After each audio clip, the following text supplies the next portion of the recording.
Deși adeseori avem impresia că multe instituții sau activități sunt specifice civilizației moderne, în realitate, vorba Scripturii, nimic nu este nou sub soare. Informația înseamnă putere, indiferent de epocă, indiferent de spațiul geografic. Orice conducător militar este interesat să afle mișcările pe care le face adversarul său. Și orice stat vrea să știe ce gândesc cu adevărat cetățenii săi. Așa a fost de când lumea. Romanii nu făceau excepție. Salutare și bun venit la un nou episod al canalului nostru. În materialul de astăzi vom vorbi despre serviciile secrete ale Imperiului Roman. Așa cum spuneam, activitatea de culegere de informații, activitatea de intelligence, este la fel de veche ca și omenirea însăși. Romanii nu au inventat roata, dar au perfecționat-o. Unul din secretele longevității Imperiului Roman a fost tocmai capacitatea de adaptare. Nu s-au sfiit să preia de la foștii adversari tehnologii sau tehnici pe care le considerau utile. Romanii au învățat arta spionajului de la greci și de la cartaginezi și au învățat-o atât de bine încât și-au depășit practic profesorii. Lucrarea lui Enneas Tacitus, un grec din secolul IV înainte de Hristos, intitulată Cum să supraviețuiești unui asediu, ne oferă o imagine, sau mai bine zis un crâmpei, din arta disimulării scrisorilor secrete în bandajele care leagă o presupusă rană infectată la mână sau la picior. Una din tehnicile de transmitere a informațiilor secrete în acea vreme. Revenind la romani, cam în aceeași perioadă în care scria acest Enneas Tacitus, apropo, nu știm nici dacă ăsta era numele real sau unde s-a născut sau în ce localitate a scris respectiva lucrare, se știu foarte puține despre identitatea lui, dar, cum spuneam, revenind la romani, avem informații că în timpul războaielor cu etruscii, în jurul anului 300 înainte de Hristos, unul din multele războaie dintre romani și etrusci, fratele consulului Quintus Fabius Maximus, deghizat în țăran etrusc, traversează periculoasa pădure cimeniană de la marginea Romei, de la marginea stăpânirii romane, practic de atunci, pentru a ajunge la triburile umbrienilor, un popor din peninsula italică, și pentru a le convinge pe acestea să se alieze cu romanii împotriva etruscilor. Misiunea, pe cât de îndrăzneață și riscantă, este un real succes, un succes răsunător și grație ei romanii i-au înfrânt atunci pe etrusci, marcând o nouă etapă în lupta pentru hegemonia Italiei. În perioada Republicii Romane, familiile aristocrate care conduceau Roma și concurau între ele pentru putere și glorie, pentru funcții în Senatul Roman, foloseau propriile servicii de informații pentru a-și spiona adversarii politici și nu aveau interesul să creeze un astfel de sistem care să fie un sistem de stat, pentru că odată căzut în mâna adversarilor politici, aceștia îl puteau folosi împotriva lor.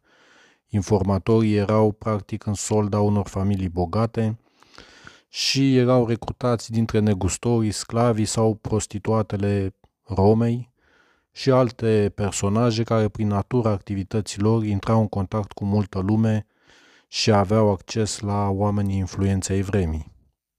În plan militar, romanii foloseau deja la acea vreme unități speciale de recunoaștere, numiți exploratores. Aceștia erau unități de cavalerie care acționau în grupuri mici, de maxim 30 de membri, erau trimiși în teritoriul inamic sau înaintea trupelor. Misiunea lor nu era aceea de a se angaja în lupte cu inamicul, ci de a studia terenul, drumul și, în măsura în care aveau ocazia, mișcările inamicului. Cele 3 războaie punice dintre Roma și Cartagina au fost o ocazie dureroasă, e adevărat. Romanii au suferit o serie de înfrângeri, au fost chiar pe punctul de a fi anihilați de Hannibal, dar totodată au învățat de la acesta o serie de tehnici de spionaj foarte utile. Hannibal la vremea aceea a avut informatori inclusiv în cetatea Romei, informatori care se recunoșteau între ei printr-un limbaj secret al semnelor. Romanii vor folosi aceste tactici în expansiunea lor în bazinul Mării Mediterane. Informatorii romani erau deghizați în membrii ai unor misiuni diplomatice, în negustori sau agenții ai fiscului. Cu ocazia războaielor mitridatice, de exemplu, secolul I înainte de Hristos, e vorba de o serie de războaie între regatul elenistic al Pontului și Roma. Avem știrea despre faptul că regele Mitridates din Pont ucide mii de civili romani care se găseau în orașele grecești de pe țărmul Asiei Mici, orașe care erau în subordinea regatului Pontului, erau vasalele acestuia, în încercarea de a extermina rețeaua de spionaj romană. Practic nu știa care sunt exact informatorii, care sunt agenții Romei și pentru a-i prinde, pentru a-i anihila, ucide toți romanii, toți cetățenii, toți peregrinii care aveau legături cu Roma și cu Italia. De unde tragem concluzia logică că romanii se foloseau de astfel de civili care sub deghizarea unor meserii onorabile, să zicem așa, sau disimulându-și activitățile în activități civile, erau în paralel și informatori ai statului roman. Odată cu ascensiunea lui Cezar, serviciile secrete ale Imperiului Roman încep să fie organizate în mod profesionist la nivel de stat. Nu mai sunt în slujba unor particulari, ci sunt acum niște funcționari ai statului. Cezar duce o politică de suprimare a puterii aristocrației și senatului, subordonându-le intereselor superioare ale statului. Cu această ocazie, el formează un prim serviciu de informații cu agenți angajați în slujba statului, nu ca până atunci, cum spuneam, în slujba unor particulari. Acești agenți purtau numele de speculatores și lucrau îmbrăcați în civil. Aveau un rol complex, de la strângere de informații până la protejarea fizică, bodyguards, practic, ai șefului statului, mai ales atunci când intra în contact cu mulțimile. Ei se disimulau în mulțime, fiind îmbrăcați în civil, cum spuneam, și la nevoie chiar executau asasinate. În activitatea lor foloseau un limbaj cifrat și o serie de coduri menite a proteja informația. Totuși, acest serviciu nu a reușit să-l scape pe Cezar de asasinarea din 44 înainte de Hristos. Învățând lecția din asasinarea lui Cezar, urmașul său, primul împărat, Octavian Augustus, reorganizează garda pretoriană. În acest timp, în această perioadă, garda pretoriană devine echivalentul SPP-ului de astăzi. Misiunea lor era aceea de a-l proteja cu orice preț pe împărat. Tot Octavian este cel care reorganizează serviciul de informație al lui Cezar sau înființează altul nou. Știrile nu sunt foarte elocvente în acest sens. Cert este că Octavian înființează acel cursus publicus, adică serviciu de curierat al Imperiului Roman. Numai că acești curieri, dincolo de a duce corespondența și mici bagaje dintr-o provincie în alta, aveau și rolul de a aduce informații, de a transporta de la centru, de la capitală spre provincii și viceversa, de la provincii spre împărat, spre capitală. Curierii erau folosiți ca colectori de informație prin prisma faptului că, datorită misiunilor, datorită meseriei, călătoreau pe distanțe foarte lungi și intrau în contact cu diverse clase sociale, cu diversi oameni importanți. Ei opreau în anumite locuri bine stabilite, hanuri sau cum se numeau ele atunci. Acolo schimbau cai, acolo intrau în vorbă cu unul cu altul și transmiteau împăratului informațiile necesare. În secolul I după Hristos, rolul acestor curieri în materie de intelligence, în materie de spionaj, va fi preluat de corpul frumentarilor. La origine, după cum spune și termenul, frumentum însemna grâu în limba latină. Frumentarii la origine erau responsabili cu comerțul și transportul de grâu. Pe atunci această activitate era monopol de stat. plebea din Roma era susținută financiar de împărat prin acordarea unei norme de grâu zilnic. Practic, statul se obliga și în general s-a ținut de această obligație de a asigura populației Romei pâine.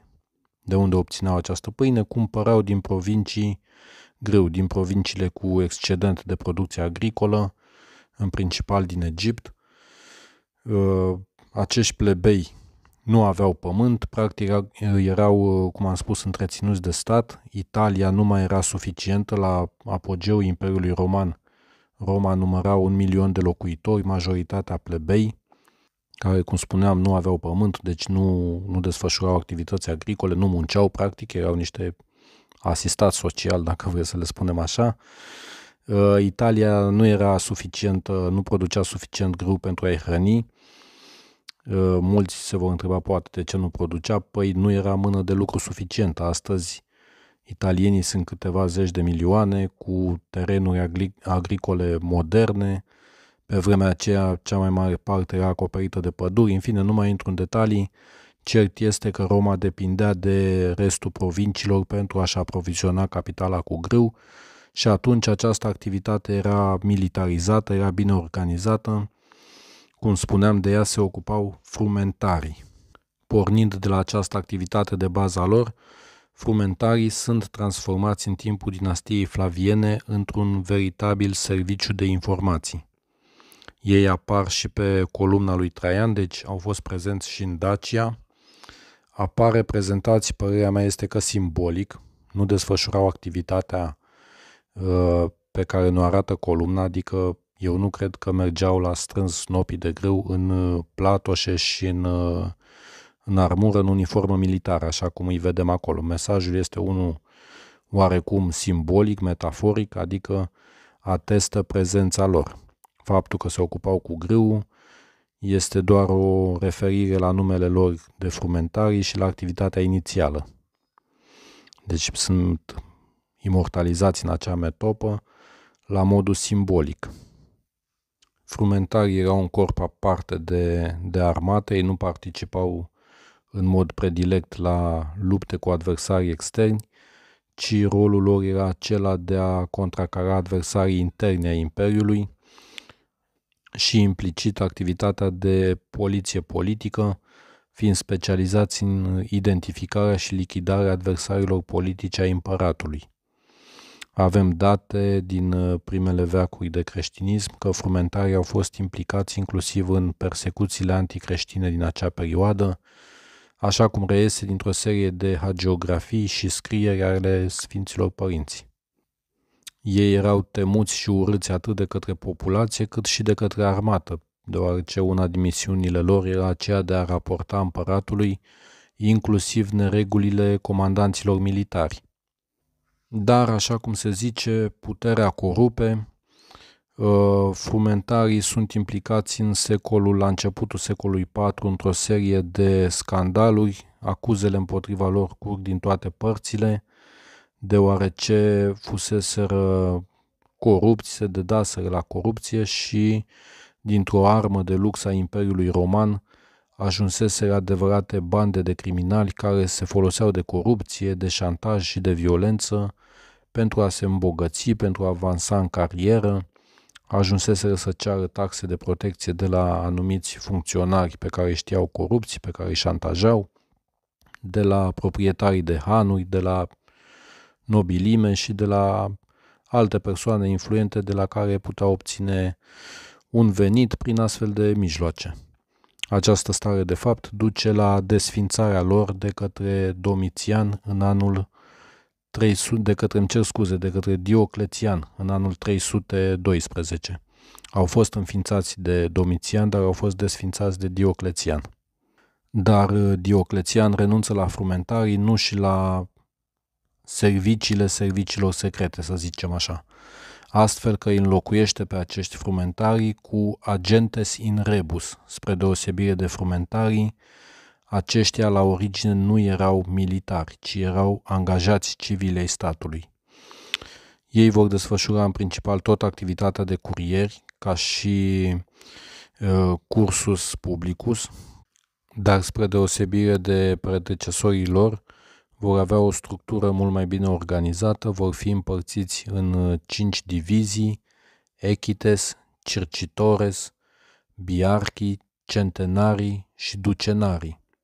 Ei aveau imunitate în fața legii, putând fi trași la răspundere doar de către maestru oficiilor, un înalt oficial din administrația romană a acelei perioade, predecesorul lui Magister Scoles din Imperiul Bizantin de mai târziu.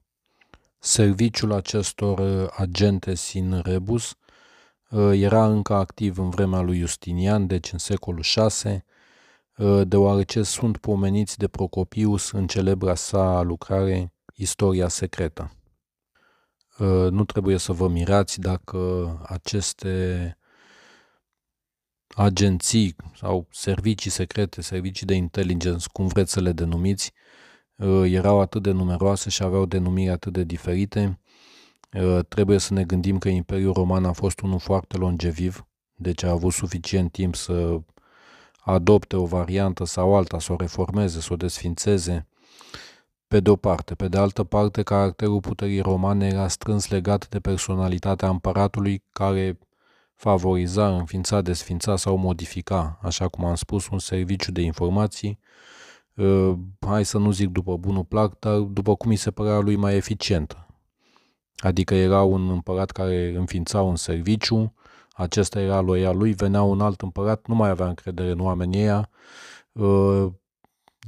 desemna pentru această activitate o altă categorie profesională și din această cauză sunt aceste denumiri care pot părea obositoare sau derutante. Așa cum îmi spuneam și la începutul episodului, rolul lor în linii mari era similar cu cel al serviciilor de informații de astăzi, adică de a ține legătura în mod real între ce gândesc oamenii și puterea imperială. Pentru că una era ceea ce declarau oamenii în public cu ocazia sărbărilor religioase, a festivităților, da, când venea împăratul în vizită, și alta era ce gândeau ei în casele lor, între prietenii lor. Și atunci împăratul căuta aceste surse de informații inedite, dacă vreți, dar mult mai eficiente decât dacă s-ar fi dus direct sau un soldat îmbrăcat în uniformă specifică ar fi încercat să le obțină.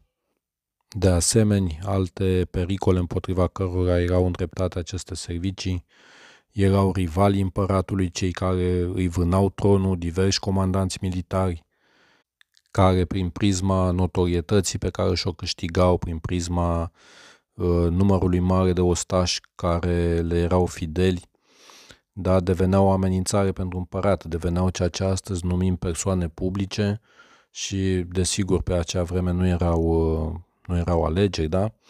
Dar notorietatea era importantă, la fel și puterea economică și numărul de oameni pe care îi aveau în subordine, ei putând oricând să uzurpe tronul și de foarte multe ori chiar așa se întâmpla, mai ales în perioadele de criză ale Imperiului Roman, mulți împărați au fost ridicați la putere de către legiunile lor, ei la origine fiind doar comandanți de oști.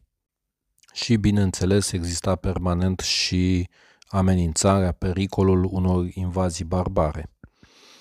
În aceste condiții este de înțeles de ce romanii au fost obligați, practic, să înființeze astfel de servicii, să le specializeze, să le perfecționeze, pentru că, așa cum am spus, nu ei au inventat roata, dar ei le-au dus spre perfecțiune, atât cât erau limitele acelor vremuri.